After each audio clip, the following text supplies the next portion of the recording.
All right, John, thank you so much for joining us. And it's really nice for us today to get a chance to know a little bit about your background and how you came to be in your current role at Curtiss-Wright.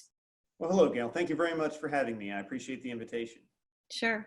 I am currently the Vice President of Strategy and Communications at Curtiss-Wright, which is a public company listed on the New York Stock Exchange, ticker's CW. And to understand my role, you kind of have to understand what Curtiss-Wright is a little bit. Curtiss-Wright was originally founded in 1929 when the company started by the Wright brothers and their key competitor, Glenn Curtiss, came together along with a few other aviation companies. They became Curtiss-Wright, so it was over 90 years ago. And during World War II, Curtiss-Wright was a defense manufacturer, an aerospace company, making airplanes and engines and propellers for the war effort, and stayed predominantly aerospace and defense through the 40s and 50s and somewhat into the 60s. And then in the 60s and 70s and on to today, became very diversified. And in the 90s, it had gotten actually much smaller. And we went on a series of acquisitions from the late 90s through the 2000s to become a diversified industrial company of about $2.5 billion in sales. And that's where we are today. And I joined Curtiss-Wright in the mid-2000s and did a lot of those acquisitions as a business development director. But that's quite all right. But recently, I've been the head of corporate strategy and corporate communications. When our current CEO moved into that role, we decided to reorganize and rebrand the company under the moniker One Curtiss-Wright. Because until then, being built through acquisitions, we were a number of disparate, smaller companies, not really a holding company, but pretty much a conglomerate. So we decided to come together and be more market-facing and branded ourselves as One Curtiss-Wright. And I volunteered to lead that effort, recognizing that we didn't have a communications team at the corporate level at all. And I became the VP of Communications, along with my role in corporate strategy. So that's a little bit of a history of the company and how I got to where I am today. And I'd also like to know what inspired you to be in this really this field in general. In the 1990s, I was in my first job, and that was as an Army officer. So I spent all the 1990s wearing green in the Army. And in late 99, I exited the service and decided to go back to school and get my MBA. Didn't go to Clemson, but I do know a lot of folks who went to grad school at Clemson, just the same. But after my MBA, I was still interested in defense. I had always been interested in aerospace, and I took a job with a large defense contractor called General Dynamics. It's a giant company. That led to my role here because I actually did some business development, corporate strategy, and corporate mergers and acquisitions with GD, which I have then now done even more so in Curtiss-Wright. I've been with Curtiss-Wright for 14 years, since mid-2000s. And originally was hired as a director of business development, and eventually now again, I'm the head of corporate strategy and corporate communications. So because of my military background and my background in another defense contractor, it was an easy fit for Curtiss-Wright. It certainly sounds like it. What an interesting background and history your company has. It does. I'm curious to know, before we talk a little more about that, what's currently going on with regard to COVID and how has that sort of changed the way you're doing things? Yeah, it's definitely changed the way we're all doing things, hasn't it? I'd be remiss if I didn't point out, obviously, how tragic it is for people who are directly affected by it, and how thankful we are for the efforts of everybody who's fighting the virus. Curtiss-Wright is actually very fortunate because being a defense business and an aerospace business, much of our operation has been termed essential by the US government. We've therefore been able to stay open in most of our locations. We have a lot of locations that do a hybrid of commercial or work as well as defense work. So the defense part of that business has stayed open. Therefore, Curtiss-Wright really hasn't been affected quite as badly as many companies have because we haven't had to shutter our doors completely. Sure. However, it has had a big impact on us, and even more important than the business side is the impact to the employees. We have over 9,000 employees around the world, many of whom have to come to work if work is open, because if you're a technician on an assembly line, you got to assemble the parts, and that's done at work. but thousands are able to work from home. And of course, like many other companies, we established work from home practices almost immediately. And we've all been working from home for the past 4 to 6 weeks now. The biggest concern there is their well-being. How do you ensure that your team and the people who work with you and whom you're used to seeing daily are okay? How you don't really know how a particular crisis might be affecting somebody. So it's really important that our frontline leaders, our immediate supervisors, check in on their folks as much as possible. And we're certainly doing that. For our folks who are coming into work, because, as I said, our operations are essential, they have certainly had to flex and adapt to a new reality. Most of the time, somebody might be used to working from an 8 o'clock or 9 o'clock in the morning start time and work their shift and go home at 5 or 6. Now we have people coming in at 4 and working till 2, and then another shift coming in at 3 and working till 9, or something similar, just to enable social distancing and to mitigate the spread of the virus, certainly. But all of our employees have been very flexible and very understanding, and clearly they're happy to have the doors open still and to have the job. So Curtiss-Wright has fared better than a lot of companies, as I said, for sure. It seems like a time when companies are looking to really get creative and think of new ways to do things, look for new opportunities.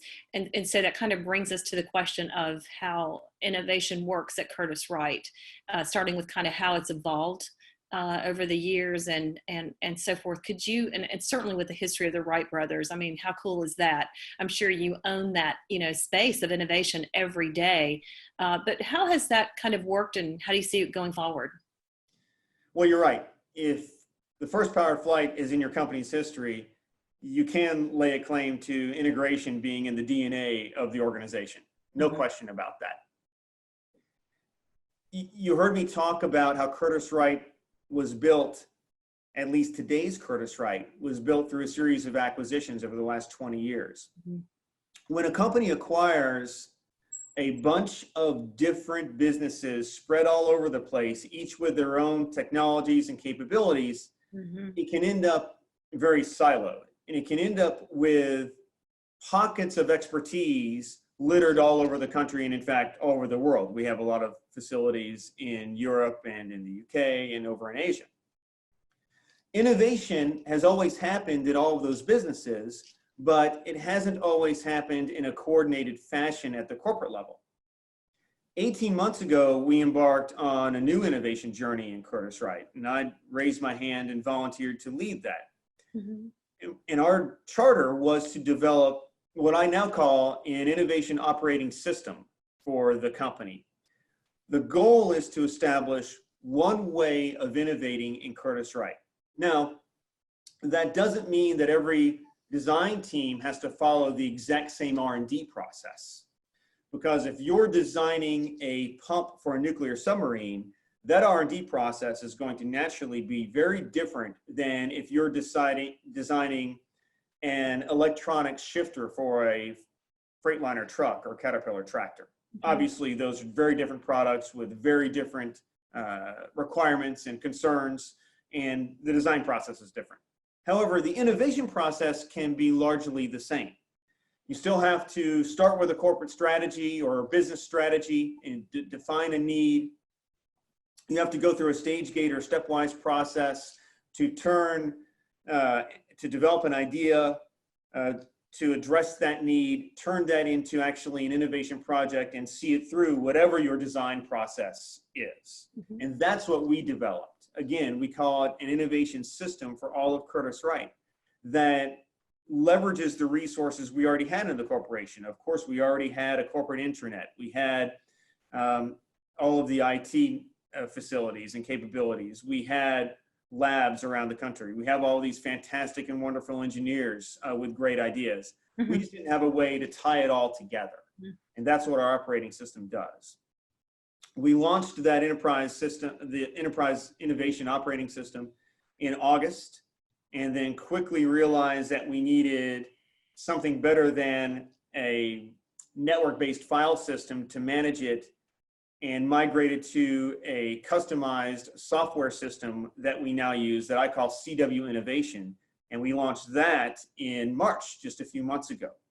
And already there are, as of my last check, over 116 brand new innovative ideas that have been input into our innovation system from all over the company. And the beauty of it is that any employee can access the system. It's cloud-based. You can access it on your computer or a mobile device even, and you can input an idea and it goes into our innovation operating system and it gets tracked and progressed through that stage gate process and hopefully becomes something that's either a process improvement, it can be an internal idea, an innovation for how do we do something better, or a technology or even a product that eventually we market and sell. And I think I heard you say at one point that these individuals are connected then with a mentor of some sort, or you called, I think, a different name, but someone to actually kind of guide them through the process. That's right.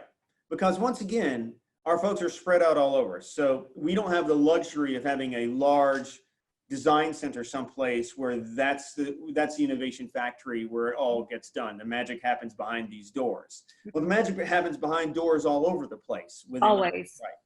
So, but our cloud-based innovation system enables people to talk to each other and collaborate. When an individual submits an innovation idea, and again, it can be a process improvement. It doesn't have to be for a technology or a product-based idea. Depending on where they work, either geographically where they work or in what business unit they work, or perhaps what functional organization they're a part of. Maybe they're part of the finance organization. Mm-hmm. But depending on kind of where they work, that idea is assigned a key role, and that person is called an innovation champion. And the innovation champion is what makes the whole thing work within Curtiss-Wright. The innovation champion is somebody who is senior enough to be able to guide the individual, the idea submitter, through the process, and also be an intermediary between that individual and business leaders. So it might be a senior engineer who works in a particular business unit who's used to interfacing with the general manager of that business unit. And somebody in that business unit submits an idea. The system pings the innovation champion, the new innovation champion. He or she gets an email, can log into the system, read the idea, look at any attachments or watch any videos that the idea submitter uploaded, mm-hmm. and then calls the idea submitter or shoots them an email and says, hey, I'm the innovation champion that's assigned to your idea. Tell me about it. Let's walk it through the process and see what makes sense. And then as it matures, mm-hmm. that innovation champion literally is a champion for the idea to the business leader, can go to the business general manager and say, this is a great idea. It now probably needs a little bit of seed money. It needs a little bit of investment to continue through the process. Does mm-hmm. it make sense to carve out some of our R&D funds to support it? And can be an advocate for it if appropriate. That innovation champion is also sort of the first line of defense of ideas that maybe aren't quite right for prime time. Yeah. She can say very nicely that, you know, that's a really neat idea, but it probably doesn't fit what we're looking for. So let's archive that. And but thank you very much. And then or potentially say kind of gently, maybe you could try this, or maybe you could think about this, or have you thought about, you know, but maybe be the person that kind of helps bring something along that might not be quite ready for an audience and so forth. And there's actually a third possibility too.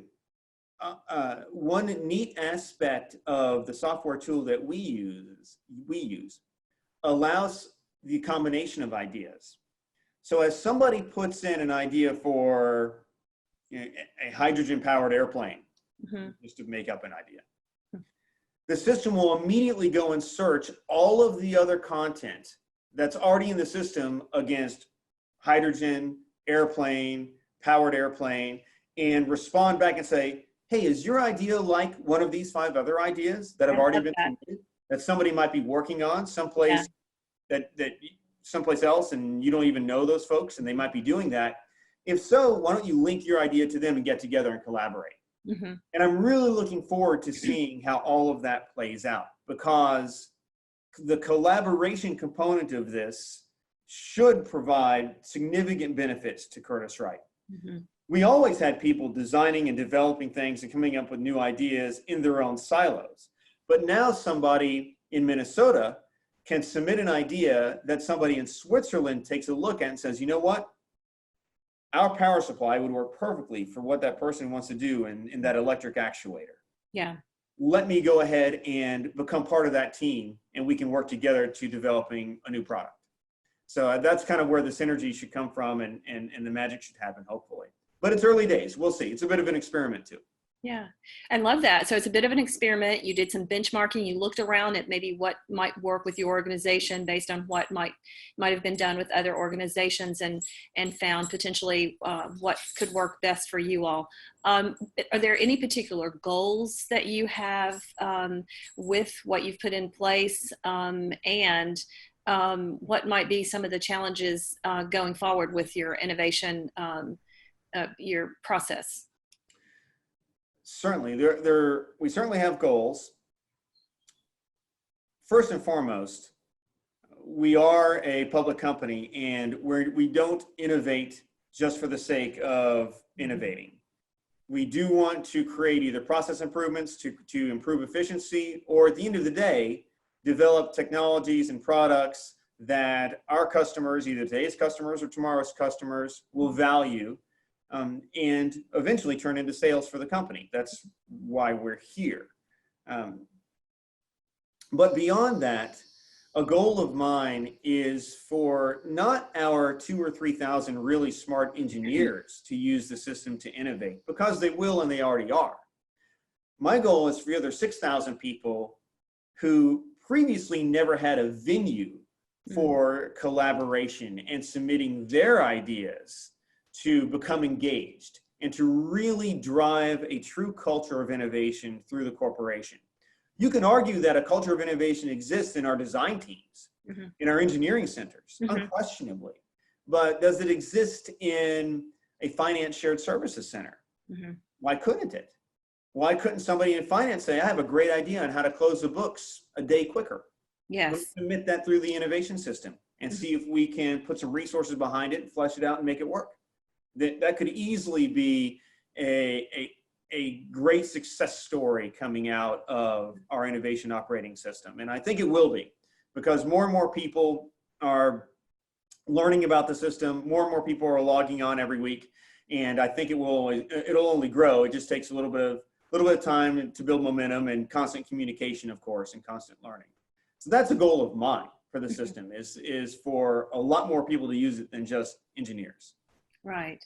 So even human-centric ideas, especially in this time that we're in, ideas that might improve morale, or, do something socially responsible. But it sounds like you're open to looking at almost any kind of innovative idea that might enhance your company, enhance your culture, enhance what you're putting out in the world. No question about that. The system doesn't know whether or not you're talking about the latest and greatest high temperature sensor that goes inside a jet engine, or a new onboarding process for HR. How do we onboard employees in a totally distant or geographically dispersed context, whereas they don't have to come in? How do we conduct job interviews only on Zoom?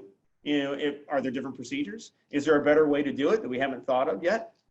If somebody comes up with an idea, they can enter it through the system. It gets logged, it gets tracked, it gets reported out on. So I think that the innovation system is sufficiently flexible to enable a great idea from anywhere. Yeah, it sounds like the timing of your innovation system is excellent at this particular juncture. We all need more innovation. Do you see any challenges to going forward in terms of just the innovation system in general, and what would you think about that? One challenge that I hope we face is that we truly have more great ideas than the resources to apply against them. Because in any engineering company like ours, you have an R&D budget, but you only have a finite number of people who can execute that R&D. And we're talking from a technical perspective. So setting aside the process improvements that we discussed for a moment. I could increase my R&D budget by 20%, But if I don't have 20% more people to execute on it, then is it doing me really any good? Can I apply the resources both from a dollar perspective, but especially a human perspective, a talent perspective, to execute on my innovation plans? That's a question that we ask ourselves, and I think that we're going to, after we get through today's issue or crisis and downturn, after we get through that and come on the upside of it and are growing again significantly, I expect us to be resource constrained. I expect us to say, hey, we've got our business that's growing again, and we would like to apply people against these projects, and we're going to have to make some trade-offs and some decisions. But that's fine. That's the way business works. But hopefully, through our new innovation process and innovation system, what we do apply our resources to, the bets we do make, are better bets and made with more discipline, and will yield even greater returns at the end. Absolutely. And I'm sure you're creating the communication and the narrative to encourage people to step up and to share ideas. And although it sounds like engineers are very excited to have a place to put their new ideas, other people might feel a little bit more vulnerable in doing so. But you've clearly paved the way for them to do that in a very comfortable way, certainly with your innovation champion. I think so and hope so. And that's a good insight you have. It could be a concern that somebody might not want to put their idea out there for all to see, because one aspect of our system, which encourages collaboration, is one where potentially thousands of people could see the idea that you submitted and be afforded the opportunity to comment on it, because it's sort of a crowdsourcing component of the system. That comes with pluses and minuses. There's obviously synergy there. We could learn a lot from the collective intelligence and creativity of the organization. But there is a concern that some people might have that, well, I'm not so sure what kind of comments I might receive back, so I don't know if I really want to put it out there. We do try and mitigate that because the comments are visible. I don't think we're going to see sort of the social media vitriol you might see, outside of a corporate context. I'm not really worried about people acting unprofessionally in the system, but I do understand that people might feel a little bit vulnerable. And you're right, the innovation champion, who again is a person who, if they don't know the submitter directly, they certainly are familiar with where he or she works, the business that they're in, or the function that they're in. They'll know the same people that the submitter knows, and they should be able to mitigate some of that, because it goes back to the locality aspect of it. This is, yes, part of Curtiss-Wright, but also somebody who knows me and knows where I work is involved in this process. It's not just some corporate process somewhere else 1,000 miles away. So you're creating a safety there for those individuals. And it sounds as if you might see ideas that bubble up for that particular site where that individual is located. But I definitely heard you say ideas could come up where there's almost a system in place that's going to cross-reference and connect, so that they may be from, Asia, and it may be an idea out of the US. Who knows what could happen? Yep, that's exactly right. And I hope that happens. In fact, we've already seen that happen. We have, I use the example of Switzerland because we have a facility there in Switzerland. And last week, myself and a few others were reviewing an idea and said, you know what? I know that our business in Switzerland was in this market. We were talking about a particular market segment that the idea might serve. So we tagged them in the system and brought them in. And now they're part of the collaboration team for that particular idea. And if it becomes an innovation project moving forward, I don't expect they're going to have to provide their own resources, but they might provide some technical expertise, or maybe be part of a technical review down the line. Or maybe pull in at the right time their business development people who know that particular market segment and could provide some insight as we move the idea further along in our process and becomes ready to develop that business plan and then a marketing plan on down the line. So that's how we plan to really take advantage of the breadth of our company by developing and instituting a system that encourages that kind of collaboration and makes it easy to do. Because in the past, a year ago or 2 years ago, the folks in Switzerland may never have learned about a particular innovation or an idea that they could contribute to. But now it's very easy to tag them and bring them into the system. And you didn't even need a functional matter expert to do it, because if they have ideas in the system, again, it'll automatically match up keywords and then give the idea submitter an overview of the other content that's in the system that might be like theirs. So that's another way all of this could kind of happen organically without even somebody knowing to bring somebody in. It's interesting as well. I mean, I hear you talking about engaging employees at different levels and different locations and in new ways. And now we're getting more comfortable engaging via Zoom and other technologies. So it seems like that will have a multiplier effect in terms of what you're trying to accomplish. For MBA students who are listening to you, I hope you don't mind if I shift gears for just a moment, but I want to ask you a few more questions that might be just a little bit more personal, because MBA students are always looking at what successful people are doing and looking to emulate and looking to, forge their own career, even working professional MBAs, which many of 2/3 of our students are. But could you tell me, as you look back over your career, I'd like to know maybe something you might share with us in terms of what you feel most proud about. Without naming names, honestly, I could say I'm most proud of the accomplishments of the folks that I've had the ability or the privilege to work with, and especially folks who worked on teams that I was leading. So I believe really one of the primary duties of any leader is to help ensure the success of the people that are working with you. And I've had some great folks who I was just, by virtue of timing, just a few years further along in my career than they were. And they were on teams that I led.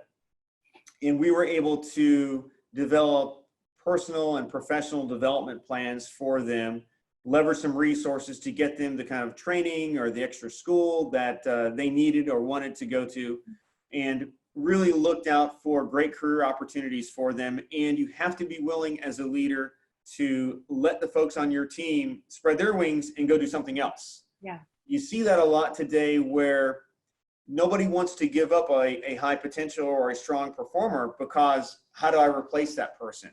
That's a short-sighted view, and it doesn't really do justice to the individual. And in the long term, it's not good for the organization either. You really want to spread around your high potential and high performing folks. And I've had some folks do that, and it's really rewarding when you see that. And it's kudos to them, but I'm proud that they were able to achieve what they achieved, certainly. Personally, I'm pretty proud of some of the different negotiations I entered into when I was running mergers and acquisitions. Obviously I can't name them, but it gets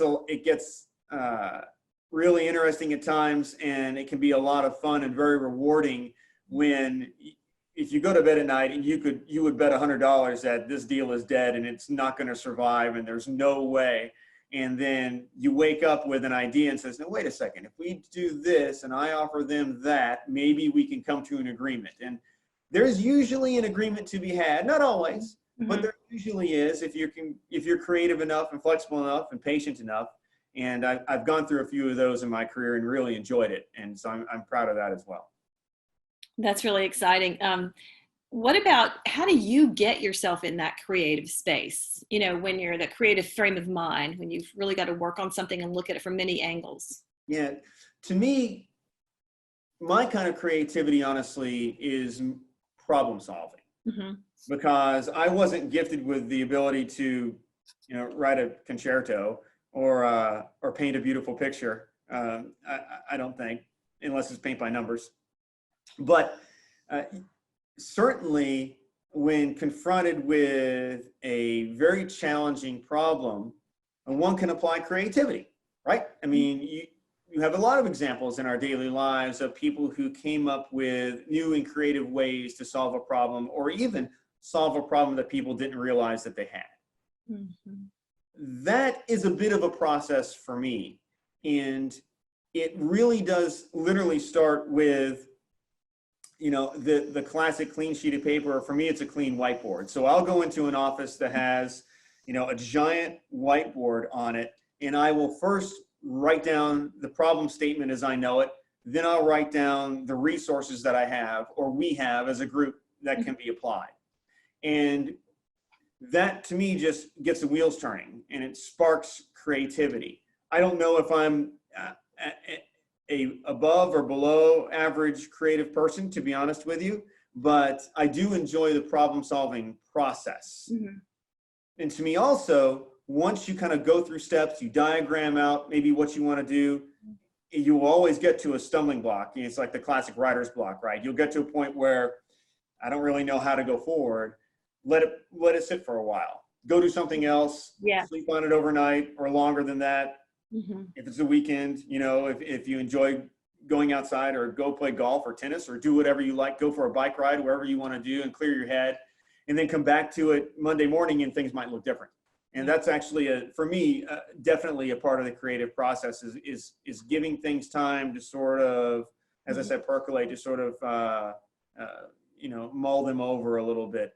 But I enjoy starting with a blank whiteboard and finishing up with a thing full of ideas and things crossed out and circles, and that's how I think and create. Honestly, is kind of that tactile and visual way of writing out your problems and your resources and figuring out a way through it. And it's interesting because Da Vinci was best known for making knowledge visible. And he was kind of the first person to start kind of mapping things out in a way that people could actually look at it. It was knowledge made visible. And so it sounds like that's exactly what you're doing, which is highly creative. When you use the word innovative, what do you think of? I'm gonna steal a tagline from one of our marketing teams from a few years ago, and I loved it because it does encapsulate it. And I think innovation is shaping the future. Mm-hmm. Our marketing team came up with that great line. It says, "We shape the future." And to me, that is exactly what innovation is. Mm-hmm. When you innovate, you come up with a new idea that turns into something, whether it's a process improvement or whether it's a new product that I can sell. I'm changing something. I'm changing the way the organization works. I'm changing the way people interact with our technologies. I am shaping what the future looks like. Mm-hmm. I think that's a great opportunity. If you have the opportunity to innovate, and if your company lets you apply resources and time against it, you get the opportunity to shape the future, to change how things are going to become. And to me, that's what innovation is. It's a great tagline. I like it. Thank you. So advice for people who want to be more creative or want to innovate. I'll give general advice that I think applies. And my advice is to be intellectually curious. Never lose the curiosity that you had when you were a kid, when you were never afraid to ask 1,000 questions. and I will preface a lot of conversations I have at work with, okay, dumb question, guy. I'm here. Here are my questions. Because that's how you learn, right? Yeah. I'm not an engineer by training, but I work with a lot of engineers. Mm-hmm. So they're now used to me asking dumb questions because I'm trying to figure out, okay, well, how does this really work? Why did we design it this way? Oh, because this customer requirement was X, and because it doesn't work this other way, whatever. Yeah. But I believe being curious is a key and a fundamental attribute of a good business person and a good corporate citizen. Mm-hmm. If I'm not curious about how my company works, if I'm not curious about how the finances work, about how our supply chain works, about how our quality system works, how can I, as I move up in the organization, make well-informed, rational decisions that incorporate all of those different components of our enterprise? And if you think about it in your daily life too, when you're learning to drive, when you're 15 or 16 years old, hopefully you're curious about how the car works. Mm-hmm. You'll become a better driver if you understand what the transmission is doing. Mm-hmm. You don't have to be able to build one, but at least you should understand what it does. You should be just generally curious. And I really believe that whether or not your role is one of an innovator per se, or any other role in any other organization, it's beneficial to have a healthy dose of curiosity. Mm-hmm. I would totally agree. And that begs the question, what are you curious about now, John? In a broader context, I'm really curious how the pandemic and the ensuing recession is going to play out. Mm-hmm. We are working very hard to develop different scenarios for each of our different market segments Mm-hmm. around growth or contraction and the timing of all of it. Right now, there's a lot of uncertainty in the marketplace, and our business is seeing a lot of uncertainty, but this will end. The pandemic will be behind us. We will go into a recovery mode. What's that recovery going to look like? Mm-hmm. And what are the permanent changes, structural changes, societal changes, socioeconomic changes that are going to ensue as a result? Mm-hmm. And then what are the opportunities that are associated with those changes? If we're at an inflection point now, then there are going to be opportunities coming up in the next 6 months, 18 months, because there are always opportunities out of a change event, out of an inflection point. What will they be? I'm really curious to see how all of this plays out. If you are in the trade show business, you're a sponsor, you derive your revenue from putting on trade shows. Has your business fundamentally changed forever because of this? Or are things going to go back the way they were? Or is there going to be some sort of hybrid? Should I now get into the augmented and virtual reality business and simply conduct all of my trade shows using AR? Maybe. Right? Is that an opportunity, or is that a fool's errand? I don't know the answer to that. And I'm not in the trade show business either. So fortunately, that's not my charge to figure that out. But I'm curious about how that works out. And I'm curious about how all of this plays out over the next year to 2 years. It'll be, and beyond, it'll be interesting to see. Mm-hmm. It certainly will be interesting to see. And it's a great, it covers so many areas. It just covers so many areas right now. I want to ask you, best advice you ever received? I'll give you one I've ever received, and then best advice that I never took, which I don't think you should take. So the best advice I ever received was basically, don't be a purist. Don't see things only as black and white. Whatever you learn in school, whatever school you're in, it could be technical school, or it could be business school, whatever you're doing, you're going to necessarily learn a particular curriculum. You're going to learn the sort of the way things are done in an absolute fashion or in a vacuum. But the world doesn't work that way. The world isn't black and white. There are shades of gray. And the wisdom is in the shades of gray. I fundamentally believe that. So just because you or your organization have always done something some way, or just because you were taught to do something in a particular fashion, doesn't necessarily mean that fits the situation in which you find yourself. Don't be a purist or a prisoner to what you were taught. Think for yourself, look for the gray area, and you might find a better way through, or a better solution to the problem. So that was the advice that I would say, and it fits, I think, pretty much any walk of life. You don't want people who are dogmatically just black or white in terms of the way they see things. Now, the other advice I received, which I think is bad advice, and I went against it, fortunately, is don't volunteer for anything. I have volunteered for things that I knew nothing about for years, and I've benefited from it. In business, I think it's really important to raise your hand and be willing to take on a new task, even if you're not an expert in it, and even if you're not sure what it entails or how you're going to execute it. So I would suggest that people volunteer. The thing that people don't realize is that even before the pandemic and the recession, public companies in the United States were operating pretty lean. There hasn't been a tremendous amount of growth across the broader economy. So to continue to improve profits and earnings, companies have boosted their margins by cutting costs over the last 20 years, or even more so, right? So you Lean and Six Sigma and Kaizen, and everything is a drive towards efficiency. Mm-hmm. Well, a lot of times that drive towards efficiency eliminated heads. What happened is you don't have a lot of people sitting around in corporate America today with nothing to do. Everybody is fully engaged. Mm-hmm. So when I have a new project that comes along, or I have something that needs to be undertaken, something that has to get done, who do we look to? I don't have a bench strength of people to go do it. So I need somebody who's willing to step up, raise their hand and say, yeah, I'll volunteer to do that. I understand that it's extra work. It won't be forever, but I understand that I'll learn a lot from doing it. I'll gain broader experience in the organization, and I might do something that helps the company and helps myself as well. And I promise you, at least in our culture at Curtiss-Wright, those kinds of folks are valued and appreciated, and it's noticed when somebody's willing to step up and take on a new challenge. So I say volunteer. As long as you have the bandwidth to do it, and then knock yourself out. That is great advice. Absolutely. So in wrapping up, I wanted to ask you, what is it that I should have asked you but didn't?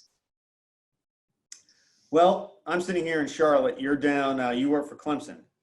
So the Charlotte football team are the Carolina Panthers, and I think you should have asked me if the Panthers are going to draft Trevor Lawrence, the Clemson quarterback, a year from now, and should they?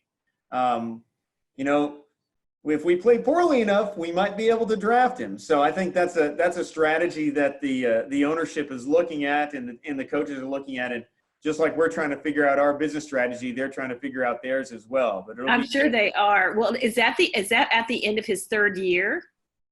Yeah, right. He should be eligible for the draft after this coming year, correct? It will and, be after this and he's probably going to graduate after 3 years. Oh, I didn't know that.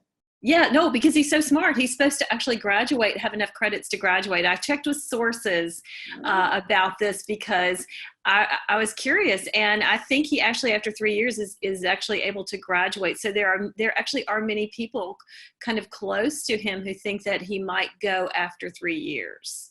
Oh, I'm confident he will. I mean, Although, but he'll obviously I don't know, but I'd be surprised. I think the money is on him declaring for the draft and going after 3 years for sure. He's such a tremendous talent. He is. Why wouldn't you?